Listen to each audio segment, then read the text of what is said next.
Dynasty rookie profile. Today we are looking at Alabama receiver Jermaine Burton, an interesting prospect in the 2024 NFL draft. We're like 3 weeks away from the NFL draft starting. I'm excited. If you're new to this channel or new to this series, we kind of diving deep into some prospects of the 2024 NFL class and looking at in terms of dynasty and fantasy football, where we can find some of the hidden gems of this draft class. We already have a bunch out on running backs and receivers in particular, and it's been a couple weeks since I put one out, and it's been a couple weeks since I looked at receiver. And Jermaine Burton is someone that's been catching my eye lately. He has some underlying numbers that are pretty nice to see, and you can see it translating over to the NFL and hopefully into fantasy success. Excuse me. So we see Jermaine Burton here, again, Alabama, 6 foot, 200. In 2023, you see his stats, 39 catches, 798 yards, 8 touchdowns. You look at the raw numbers, you're like, what's so special about this guy? Don't fall into that trap. You got to look at what percentage of the team's passing offense he was responsible for. And Jermaine Burton was actually, these numbers, 800 yards and 8 touchdowns, was responsible for 34% of Alabama's passing offense last year, which is a pretty insane number, especially for only 800 yards and 8 touchdowns. He's kind of projected to be a day 2 pick.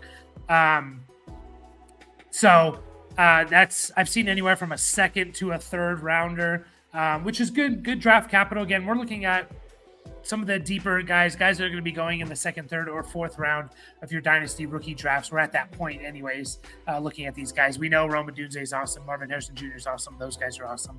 The combine, he had a pretty good combine. He did well for himself. He ran a 4.45, which is really nice in terms of speed. His 10-yard split, which again, I've been mentioning in all these videos, is becoming a little bit more important in my opinion for NFL teams to look at the 10-yard splits.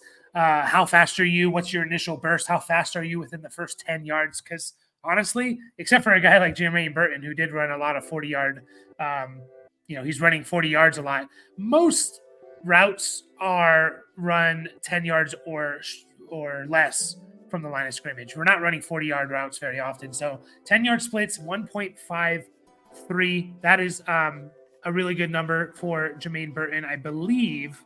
And I'm just double checking here. It's one of the high, I think it's like tied for second best.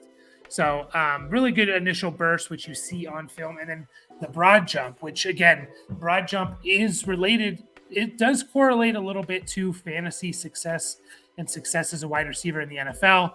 1.33 is his broad jump, which I believe again is like third. It's in the top 5 of this NFL draft class. And that's really, really elite. That's elite level stuff, 1.33. So that shows his explosiveness. That's kind of what broad jump measures to a certain extent, is how explosive are you. If we look at his production profile here, his career dominator, and again, dominator is the percentage of the team for a receiver, the percentage of the team's passing offense. His career is at 21%. His single season high, which I mentioned in 2023, at 34%. He spent 2 years at Georgia, 2 years at Alabama, and he was always productive.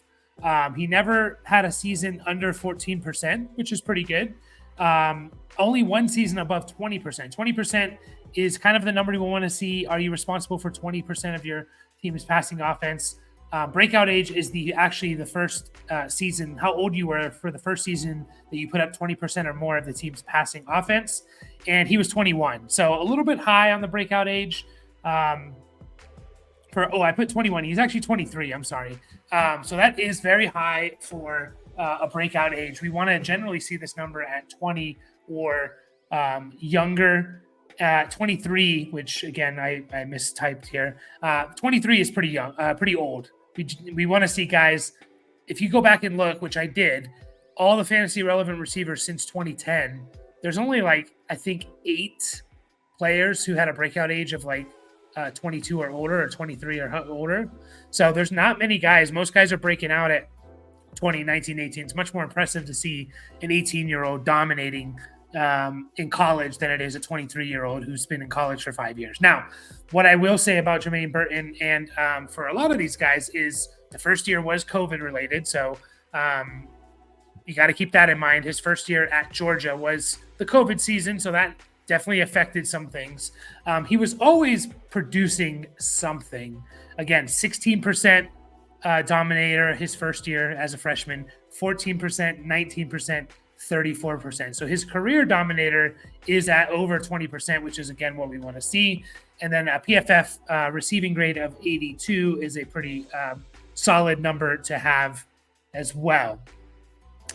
Looking at some of the more advanced stats, he had a yards per route run at 2.75. His average depth of target was 20.2.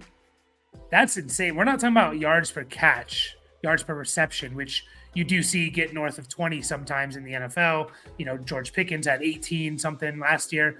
This is average depth of target. His average target was 20 yards down the field, which, again, I forget how many targets he had. I think it was like 50 something.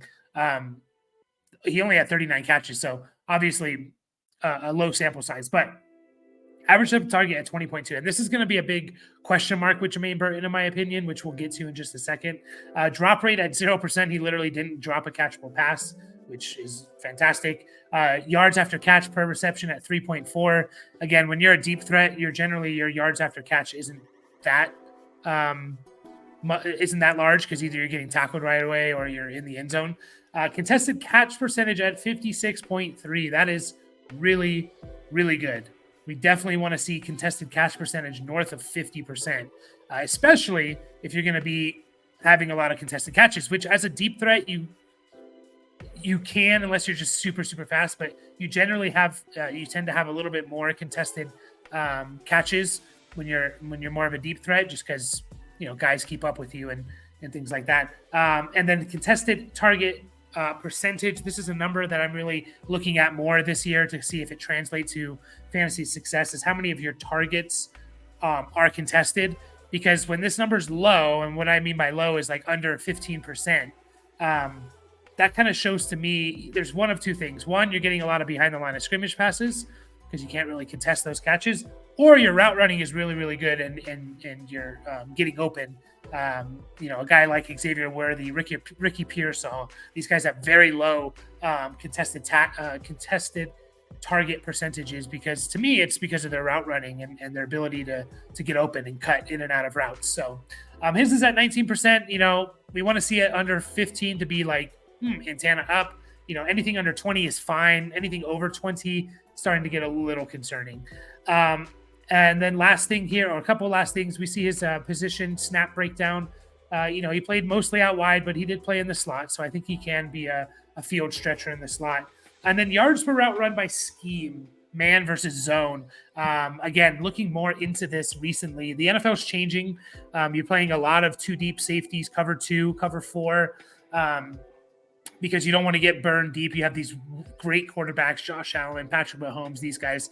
They don't want to they want everything underneath them, and they're kind of preventing the deep threat and things like that. So what that means to me is, you know, zone coverage is played anywhere from 60 to 70% of the time, depending on the team in a game. So you're getting, you know, most are probably around 65%. You're getting a lot more zone coverage schemes than you are man coverage. Again, you know, there's a couple different reasons for that, but quarterbacks being so good and wide receivers being better than ever, and just the fact that there's less that a defender can do in terms of contact. So that's kind of the adjustment, the natural adjustment to that. So what I'm looking into recently since 2020 is that there's not many receivers now, small sample size, because it's only since 2020, since that's kind of when, you know, the NFL has kind of been changing a little bit more to this cover 2, cover 4 shell majority of the time. What I'm seeing, though, from receivers that are successful in fantasy football, I'm actually going to make a video about this, is they're much more dominant in zone coverage. The receivers that are drafted as like first or second round receivers that have been busting are the players that are not as good, generally, on average, are not as good in zone coverage. So we want to see this yards per route run number high for the zone. Obviously, you still want to be good at man. If you have a receiver that's good at both, that's ideal. Most receivers aren't. Only the elite, truly elite ones are really good at both. Marvin Harrison this year, Malik Neighbors, Roma Dunze, these guys are like really good at both, and that's why they're top 10 picks.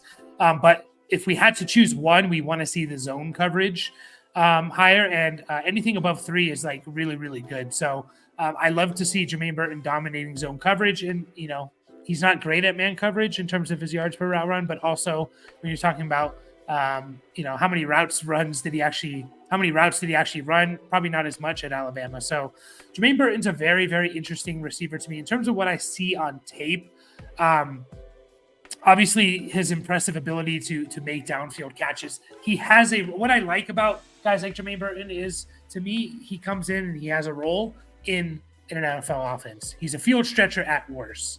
Now, for fantasy, unless you play best ball, that's not really that great, right? Like, you can't rely on a Rashid Shaheed or MVS or guys that are, 3 catches for 100 yards, but then they'll put up 2 catches for 15 yards, right? Like, you can't really rely on those guys consistently. The question is Jermaine Burton just a field stretcher, deep threat guy, or can he be more? There's things that do point to his ability in zone coverage, his yards per route run, his explosiveness, his speed. There's things that do point to him potentially being a little bit more than just a field stretcher. So, he's a guy that I'll probably be targeting in the round 3 of my dynasty rookie draft, depending on where he goes. If he gets good landing spot and at worst, round 3 draft capital, then I'm going to be intrigued to take a shot on him, just because there's little things here and there that point to, he has a chance to be a little bit more, in my opinion. So